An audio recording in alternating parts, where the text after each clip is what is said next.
Day after day, O Lord of my life, shall I stand before Thee face to face.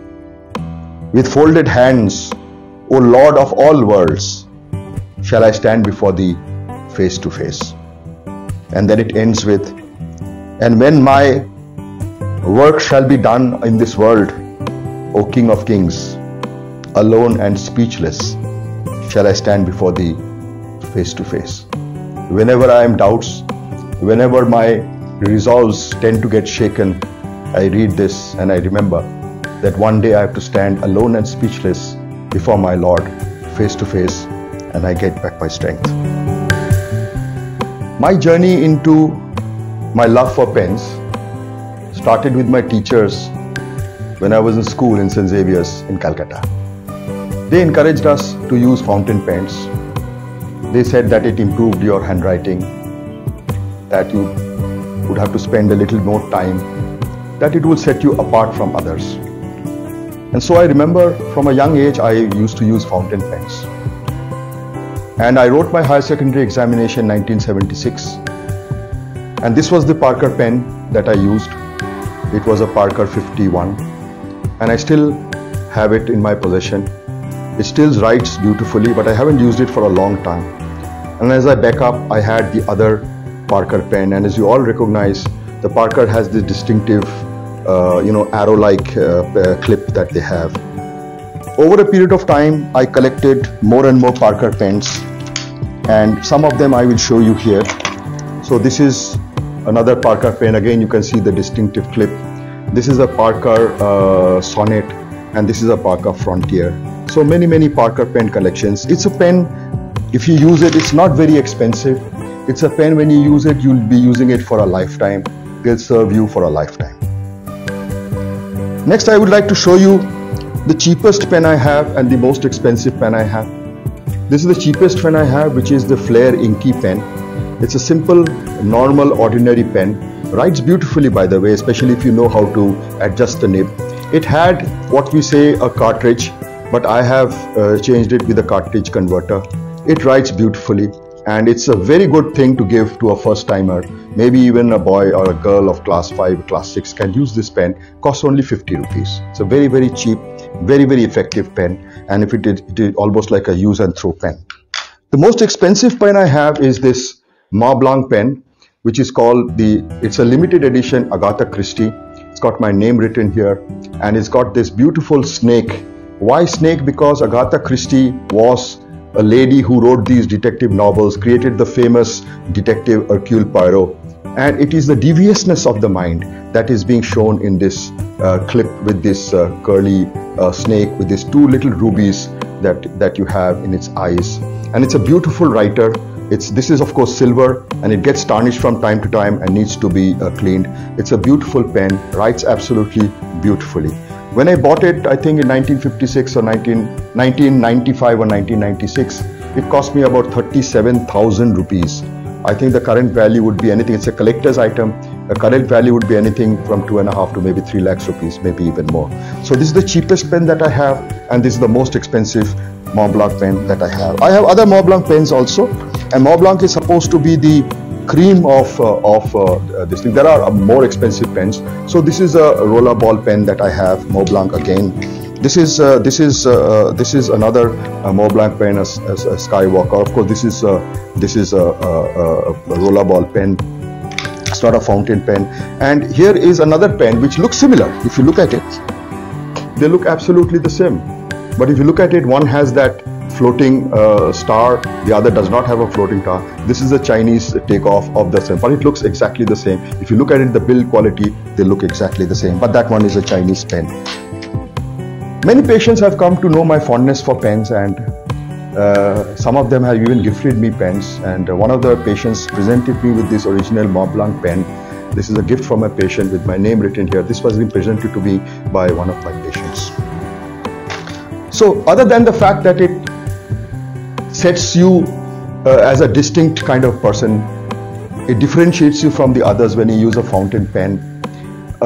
It also shows that you are willing to put in a little time and a little effort, because it requires a little time and an effort to get to that that nicety that you really want to have.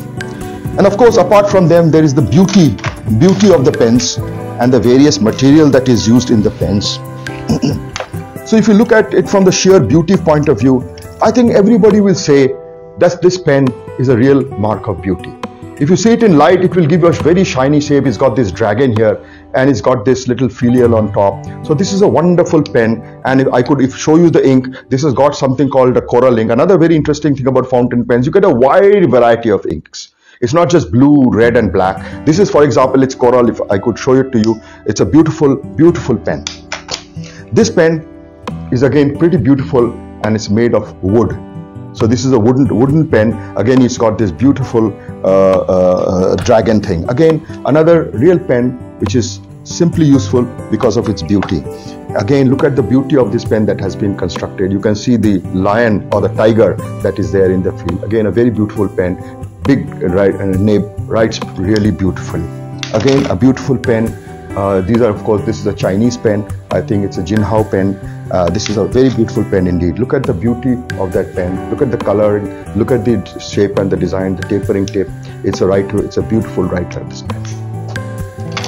And again, an odd pen. This is the Jinhao pen, Chinese pen, X150, big fat pen. Writes beautifully. This is my standard pen that I use in when I'm writing for my in the case sheets.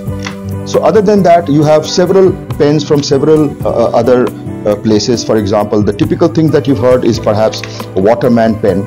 So these are the two Waterman pens, and classically you have this little Waterman logo here. So these are two Waterman pens that I have. Then odd oddities. Oh, this is a sailor pen that I have. A German pen called the Kaweco Sport. This is a very interesting pen.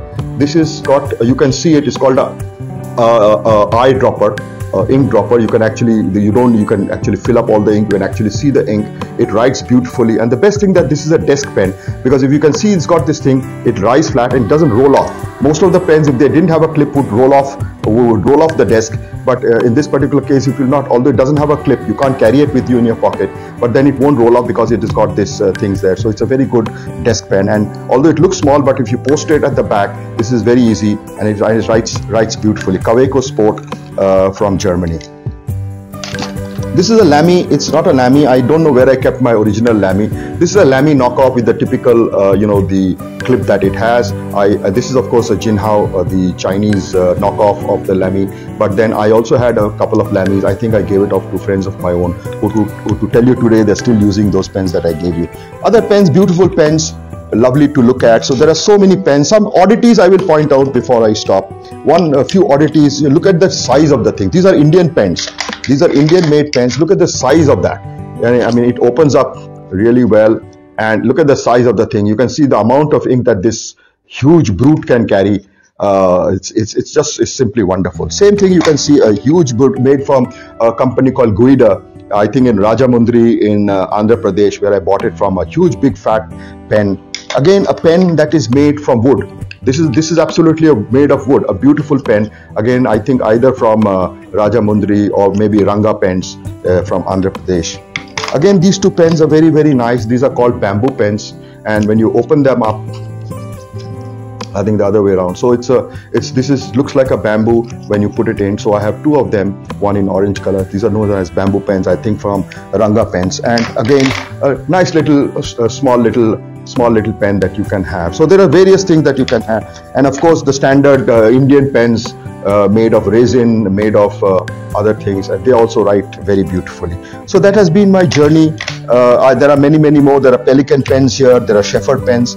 You can see the Shepherd, these white dots. A Shepherd, this is a Shepherd Ferrari, but still the white dot. This is a Shepherd pen. Then there are certain Pelican pens also. So there are all kinds of pens, all kinds of ranges that you can have. As I said, starting from 50 rupees to going, there's no limit. You can have pens that cost 40,000 rupees. Fountain pens, if you go to Amazon and see, they are pretty expensive.